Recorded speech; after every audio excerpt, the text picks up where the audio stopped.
An NBA insider just dropped major intel on the future of Jaylen Brown and Derrick White. And what's happening behind the scenes might be even more important than what's on the surface. While the spotlight fixates on the blockbuster exits of J.R. Holiday and Kristaps Porzingis, few are noticing what Boston didn't do, and that's where the real story begins. Multiple teams, including the Raptors and Warriors, reached out with interest in Brown and White. Not just interest, real offers. Aggressive ones. But Brad Stevens didn't flinch. Boston said no, not because those players are untouchable, but because this is a test of belief, a test of timeline, and a test of value. The Celtics are navigating the second apron of the luxury tax with surgical precision. But instead of tearing everything down, they're making selective sacrifices. Holiday and Porzingis are gone. Yes, but not out of panic. They were moved to reset the board, clear flexibility, and prepare for what's next. That next step, trusting Jaylen Brown to carry the mantle without Jayson Tatum for possibly the entire season. This isn't just about numbers. Though Brown's 22.2 points, 5.8 rebounds, and 4.5 assists per game last season were strong. This is about proving that the highest-paid player in franchise history can lead, that he can create under pressure, score against loaded defenses, and elevate teammates night after night. The Celtics aren't hoping he becomes that guy. They're banking on it. And Derrick White, he's not just a defensive specialist anymore. His 16.4 points and nearly 5 assists per game say otherwise. He's the glue now. The guy who fills gaps, keeps pace, and punishes mistakes.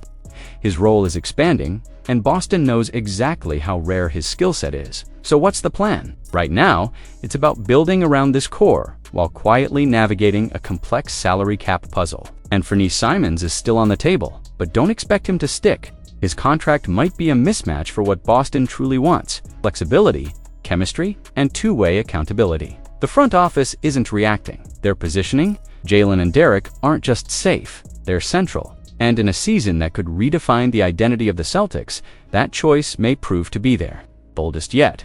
When you think of NBA prospects shaping their game, you expect them to name icons like LeBron, Curry, or Giannis. But what if the next generation of Celtics isn't watching the players you think? What if the blueprint for Boston's future is being crafted from film sessions that go completely under the radar? Most of the Celtics' Summer League roster won't see regular season minutes this year. Some may never step on an NBA court again, but every single one of them went to Las Vegas with a purpose: to chase the impossible, to claw their way into the league, and to prove that being overlooked doesn't mean being outmatched.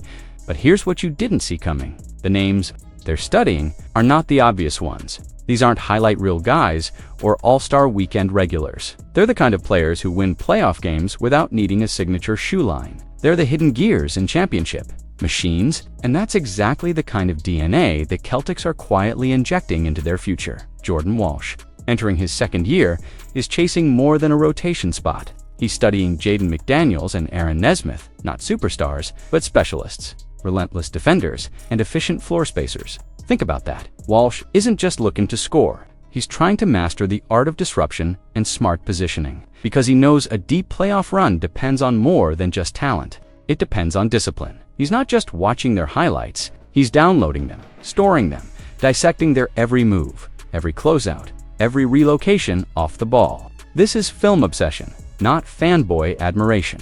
And it's the kind of mindset that turns potential into production. Amari Williams, the 46th pick, is going even deeper into the mental game. While others are chasing athleticism, he's chasing IQ. He's rewinding Jokic tape frame by frame, learning how to manipulate defenders with just a glance or a shoulder fake. He's watching Sabonis, a fellow lefty, for the subtleties of footwork and timing. Amari isn't trying to be flashy. He's trying to be inevitable. Max Shulga, picked 57th, probably won't start the season in Boston, but he's already watching the way Donte DiVincenzo controls pace, defends with precision, and adapts on the fly. Max knows his path won't be paved with hype, so he's modeling his game after someone who carved out a role by doing the little things better than anyone else. And then there's Baylor Shireman, the most experienced name on the Summer League roster, and maybe the one under the most pressure. His shot isn't falling right now, but he's not panicking. He's studying Mike Conley for his floater, Luka Doncic for his change of pace, and Duncan Robinson for his off-ball movement. He's building a composite identity from elite specialists, knowing that surviving in this league isn't about being perfect. It's about being useful every night in every role. So what does this tell us? That the Celtics aren't developing stars. They're cultivating role players with star-level discipline. They're assembling a group of players who aren't just dreaming of the NBA, they're preparing to win in it, quietly, methodically, and with a clear purpose. And if you're only paying attention to the scores and stats, you're missing the real story. The Celtics might already be shaping the next elite rotation, not with headlines, but with homework. And in a league where the margins matter more than ever, that just might be the smartest play of all. Miles Norris is not just chasing minutes, he's chasing a blueprint, and nobody saw this coming. He's only played 3 official games in a Celtics jersey, but if you think that's the full story, you're not paying attention. Behind closed doors, behind the highlight dunks and the modest box scores, something much bigger is brewing. What the Celtics are seeing in Miles Norris goes beyond stats. It's about fit, mindset, and timing. And the timing couldn't be more perfect. Norris didn't come to Boston just to survive Summer League, he came to carve out a future. At 25, after going undrafted and floating between Atlanta and Memphis, most players like him disappear into the G League shadows. Instead, Norris is drawing comparisons to Michael Porter Jr.